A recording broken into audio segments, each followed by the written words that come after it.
शिवसेनेचे माजी जिल्हाप्रमुख अतुल भगत यांनी पत्रकार परिषद घेऊन मांडली शिवसेना पक्षाची अधिकृत भूमिका। उरणमध्ये भाजपच्या स्थानिक नेतृत्वाविरोधात लढण्यासाठी शिंदे सेना सज्ज। आमदार महेंद्र थोरवे यांच्या मनमानी व हुकुमशाही कारभाराविरोधात तसेच आमदार महेश बालदी यांच्या आडमुठ्या धोरणाला केला विरोध। उरण पनवेलमध्ये भाजपचे उमेदवारांसाठी शिंदे सेनेच्या उमेदवारांना अर्ज मागे घेण्यासाठी दिलेले आदेश पक्षातील 6 उमेदवारांनी धुडकावून लावले आहेत। भाजप शिंदे सेनेत तेढ वाढल्याने महापालिका, जिल्हा परिषद, पंचायत समिती निवडणुकांच्या आधीच जिल्हा प्रमुखातून अतुल भगत यांना पदावरून दूर केले होते। त्या जागी विनोद साबळे यांची प्रभारी म्हणून नियुक्ती करण्यात आल्यानंतर शिंदे सेनेचे 40 पदाधिकाऱ्यांनी सामूहिक राजीनामा देत संताप व्यक्त केला होता। शिंदे सेनेची भूमिका मांडण्यासाठी शुक्रवार दिनांक 30 रोजी या पत्रकार परिषदेचे आयोजन करण्यात आले। यावेळी शिवसेनेच्या अधिकृत भूमिकेबद्दल माजी जिल्हाप्रमुख अतुल भगत यांनी माहिती दिली। पत्रकार परिषद घेऊन आमदार महेंद्र थोरवे यांच्या मनमानी व हुकुमशाही कारभाराविरोधात तसेच आमदार महेश बालदी यांच्या आडमुठ्या धोरणाला विरोध केला आहे। उरण प्रतिनिधी विठ्ठल ममताबादे, उरण मध्ये भावेश भोईर आहेत, चांदणे गणामध्ये अक्षय म्हात्रे आहेत, तर पनवेलमध्ये पळसणी गणामध्ये संतोष कांडेकर आहेत, करंजाडी गणामध्ये रवींद्र पाटील आहेत, वाळ गणामध्ये सुधीर घरत आहेत, तर आपटा गणामध्ये स्वप्नील घोट असे 6 उमेदवार निवडणूक लढवतात आणि त्या निवडणूक उमेदवारांना कुठलेही सहकार्य दिले जाणार नाही अशी भूमिका महेंद्र थोरवे यांच्या मार्फत तिथल्या प्रभारी जिल्हा प्रमुखांनी त्यांना कळवलेले आहे। राजीनामा दिले आणि सर्व पदाधिकारी राजीनामा दिल्यानंतर अधिकृतपणे त्यांची लिस्ट ही आपल्याला दिली।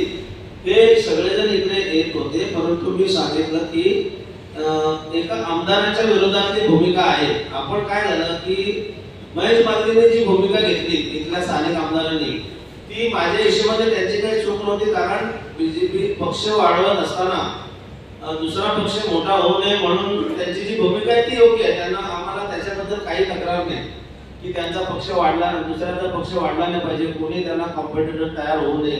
कारण जी चूक मनोहर भोईरांनी केली माझ्या आमदारांनी, ती त्यांच्याकडून होऊ नये याची दक्षता ते पुरेपूर घेतात। मनोहर शेट्टी जर ती दक्षता घेतली असती तर शहरापुरतं असलेलं नेतृत्व आज उरणमध्ये पूर्ण उरण विधानसभेमध्ये गेलं नसतं। परंतु आपण मराठी लोक सहकार्याची भूमिका घेतो, मदतीची भूमिका घेतो, आपण सगळ्यांसाठी मदतीला उभे राहतो, सहयोगी म्हणून सगळ्यांना मदत करतो। परंतु त्याने जी भूमिका घेतली त्याचे दुष्परिणाम त्यांना भोगावे लागले आणि ते आज त्यांच्या हातून पराभूत झाले।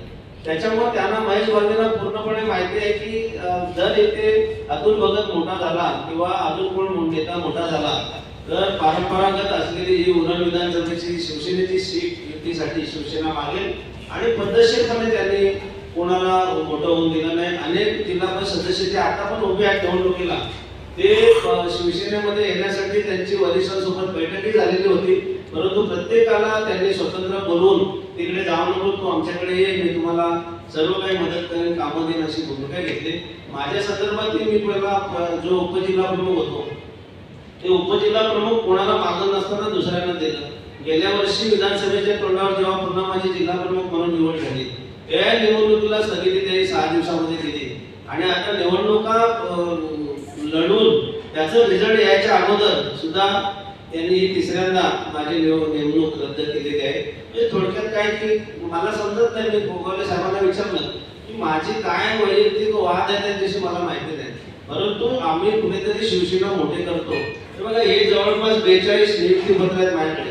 गेल्या 6 महिन्यामध्ये शिवसेना वाढवत असताना अनेक ठिकाणी आम्ही नेमणुका केल्या, पक्षप्रवेश केले। मला सांगा आता महिना झाला, महिन्यामध्ये एक पक्षप्रवेश नाही। जर तुम्ही नवीन नेमणूक केली तर त्यांनी एक पक्षप्रवेश करून दिलं पाहिजे, नेमणूक तर झाली पाहिजे। थोडक्यात काय की शिवसेना इथं वाढली नाही पाहिजे याची पद्धतशीर काळजी महेश बालदी घेणार असेल तर ठीक आहे, ते त्यांचा हक्क आहे, कारण ते शिवसेनेचे आमदार नाही आहेत। परंतु महेंद्र थोरवे जरी भूमिका घेणार असतील की शिवसेना वाढल्यानंतर हे नक्कीच चुकीचं आहे आणि पक्षाची गद्दारी आहे, त्याच्यामुळे त्यांच्यावर कारवाई झाली पाहिजे। आज उत्तरचे एकमेव आमदार म्हणून जर पनवेलमध्ये नीट उभे राहिले असते, व्यवस्थित बोलणी झाली असती तर साधारणपणे 10 सीट तरी नगरपालिकेमध्ये पक्षाला सुटल्या असत्या आणि निवडून आल्या असत्या।